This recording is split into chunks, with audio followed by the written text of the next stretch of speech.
Sadness. An emotion often felt when you realize just how long you've been working that day job, and commonly felt after every Mets game. So, this week, Yu-Gi-Oh! Dealt with sadness, and I think it's going in the direction of dealing with more sadness. But most importantly, I think it's going about it in a very interesting way, which is good because Yu-Gi-Oh! Has always handled sadness very interestingly, especially when compared to a lot of its shonen peers. Like, sadness in Yu-Gi-Oh! Isn't just, I'm sad, it's something really bad happens, and then a character is really put into their place and realize just how small they are in the universe, how insignificant they are, how destiny is this bad thing, and I've just always felt Yu-Gi-Oh! Has done really interesting things with the concept of sadness and grief and the anger that comes from it. And we're seeing it be executed here, and I'm really interested to see where this keeps going. But let's get right into what happened this episode. First thing with thing one, and that being Roboppi, because whoever is handling Roboppi's characterization, this is great. What I love about Roboppi is that when Roboppi is dueling, it's not just stationary. He's not just standing on the board. He's not just saying goofy one-liners or chewing scenery or spouting exposition. Look at him. He's jumping around. He's running all over the place. He's overly energetic. He's getting annoyed when he's about to lose. He's getting happy when he draws the cards he needs. Like, it's a really just fun, over-the-top, goofy character, and it kind of makes him terrifying. Like, he's a little kid, and the whole freaking world is his plaything, because he's got a strong-ass deck made of Link 1s, aka the ones we kind of abuse the most in this game. And he is going to use it on a lot of people. And it really comes into effect at the end of the duel. So far, for the most part, in Yu-Gi-Oh!, when villains win, there's usually some acknowledgement that, oh, well, that was kind of sad. Or a lot of times, villains like Roboppi, who are sort of played to have this fun side to him, or a character who wasn't always evil, or a character who's going to be around a lot and they want you to relate to him or her, usually they have some level of sympathy, but not here. They don't want you to sympathize with Roboppi at all. When Emma and Blood Shepherd go, Roboppi's like, oh, something good just happened. Oh boy, I'm happy. I gotta go tell Aniki. That's kind of really fucked up. Like, he's taking pure pleasure in the fact that they died. He's feeling something that they could about them and their emotions, but like, he's just so excited he is feeling emotions that it just doesn't fucking matter to him. And that's awesome. Like, it's so awesomely horrifying, and it's sad for Emma and Blood Shepherd, and it could be played up as real corny and real cheesy, and at first glance, it is, until you kind of start to realize where this is going. Now, let's put things into perspective for a minute. When Emma and Blood Shepherd go, before that, leading up to it, Akira is just like, in tag duels, it's all about your bond, and they have a strong bond. That is called death flags, people. But what it sort of is important is that when they then go, what is the last thing each of them does? They're reaching out to each other one last time, this brother and sister who went through so much, and that's the key. They did go through so much. We saw last season, as they kind of had this very tenuous relationship. I think I did a whole video that I titled Ain't That Fucked Up, and it was just sort of that the whole relationship was them wanting to try and connect and talk to each other, and now it finally has, and it's cut short. Remind you about something else that happened that felt cut short? Remember the other Ignises? We're getting to that. That's very important to why this sort of worked out the way it did. And then we move on to what we really came here for, and that's I versus Go. And the minute it starts, the A game is brought, which is very good and nice to see. So when I first goes to go, no beating around the bush. He's just like, you killed Earth. And then Pandor shows up and is like, no, Earth would have just been absorbed by Bowman anyways. That's very important, because what does I do next? I doesn't have a witty response. He doesn't have an intellectual statement. He gets fucking mad. He yells, he screams, he denounces Pandor. He basically tries to come up with an excuse for why what Pandor's saying isn't important and isn't valid.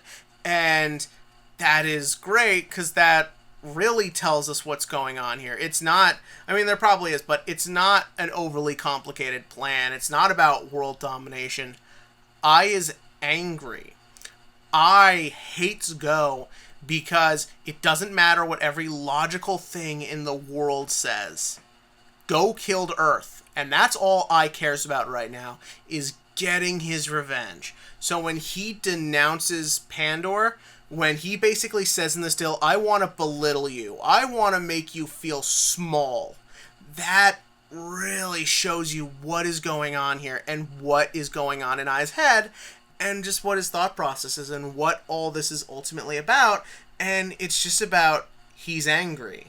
He wants revenge. Honestly, I kind of at this point don't even want a plot. Yeah, I know that's crazy to say because I've really criticized this show for kind of the way it's executed a lot of stuff. If the entire last year of this show is just Ai angry and Yusaku's got to stop him, I can live with that. Like, I can really go along with that.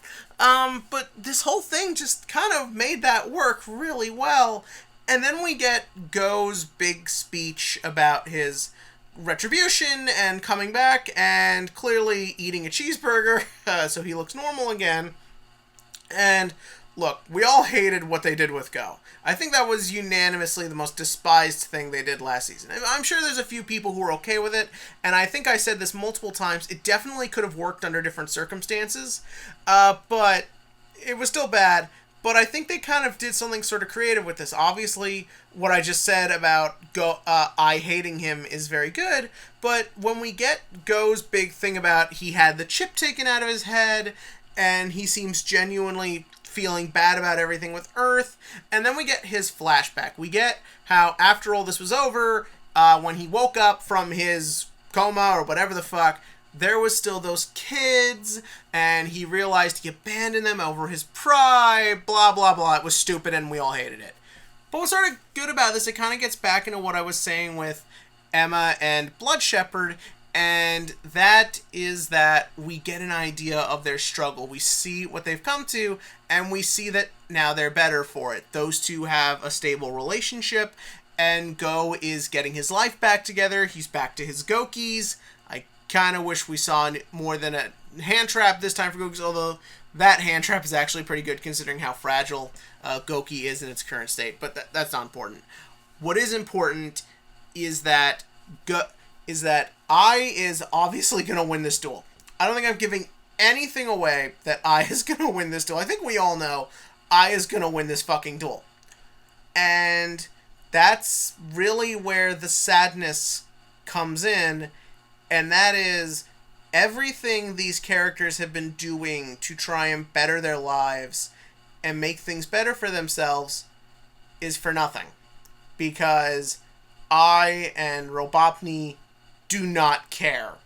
They come in and they just destroy it. They just take the three of them out, and everything Go is trying to do to better himself, make himself better, no, you don't get that redemption. You don't get to feel better. You don't get to make your life better. And that's what's kind of terrifying and creepy about this whole thing. It's that idea that you go through your arc, you try and make yourself better, and it's just all for nothing. And it kind of makes you think, who else is this all going to be for nothing? Because remember, we see 5 characters in that opening shot. We see your protagonist, we see your rival, we see your girl, your best friend, and whatever you want to call Soulburger.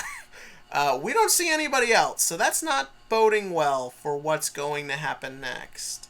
And I'm really interested in seeing where this sadness is going to go, and how far will Ai's anger plummet him into cruelty. Because when they do that preview, and that preview's smart, because they flat out show Ai with whatever happens next. And that is cruel, because it means that everything Go is trying to do seems to mean nothing. And I really want to see what they're going to do with that. But in the comment section below, give me your thoughts on this episode, where you think it's going. Do you like Yu-Gi-Oh! When it's got a little cruelty? Or are you a first season of GX fan where it's kind of happy-go-lucky and silly? As for the TCG question of the week, Nationals is this weekend, but we all know what we really got to talk about. We have to talk about the new set that will be abbreviated as Dude. I can't think of the name right now, and I'm really tired, so I'm not looking it up.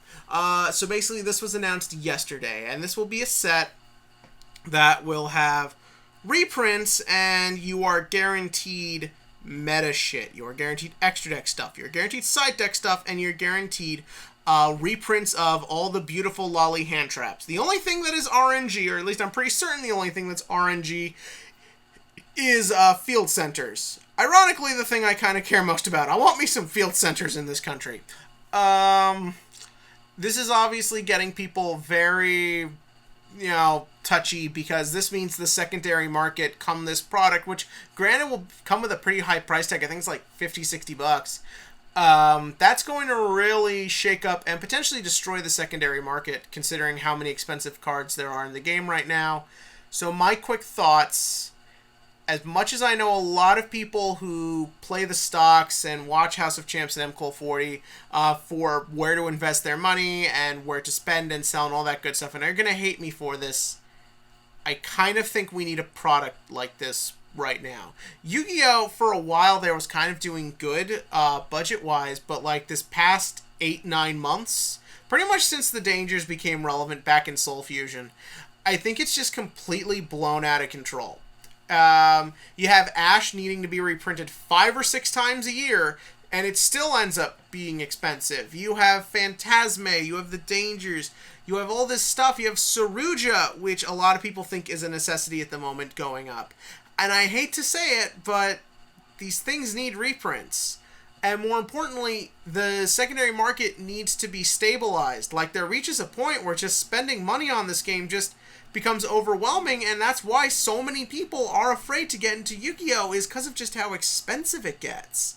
That is a fact. Now, obviously there's the skill level and all that good stuff, but I know a lot of people, they just can't keep up with the price of this game, so I feel like once in a while, a big shakeup, not all the time, but I think a big shakeup to the secondary market is a good idea. And I think this product, we'll have to see where it goes, and obviously it's still a long ways away from coming out.